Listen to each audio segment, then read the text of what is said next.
મહેસાણા જિલ્લામાં પોક્સો એક્ટના ગુનામાં નાસ્તા ફરતા આરોપીઓ સામે પોલીસે કડક કાર્યવાહી યથાવત રાખી છે.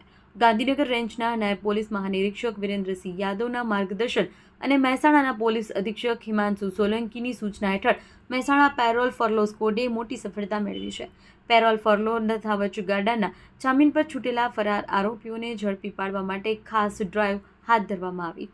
એલસીબી મહેસાણાના પોલીસ ઇન્સ્પેક્ટર એન.આર. વાઘેલાના માર્ગદર્શન હેઠળ પેરોલ ફરલો સ્કોડના પીએસઆઈ કે.જી. ચૌધરીની દેખરેખમાં ટીમ દ્વારા કાર્યવાહી કરાઈ હતી. દરમિયાન એએસઆઈ નરેન્દ્રસિંહ હઠેસી અને પીસી હિતેશ કુમાર સુરેશકુમારને ચોક્કસ બાતમી મળી હતી કે નંદાસણ પોલીસ સ્ટેશનમાં પોક્સો એક્ટ હેઠળ નોંધાયેલ ગુનામાં છેલ્લા 7 માસથી ફરાર 2 આરોપીઓ રાધનપુર સેશન કોર્ટમાં હાજર થવાના છે. આ આધારે પોલીસ ટીમે રાધનપુર કોર્ટ નજીક વોચ ગોઠવી હતી અને કોર્ટની બહાર હારીજ રાધનપુર રોડ પરથી બંને આરોપીઓને કોર્ડન કરી ઝડપી પાડ્યા છે.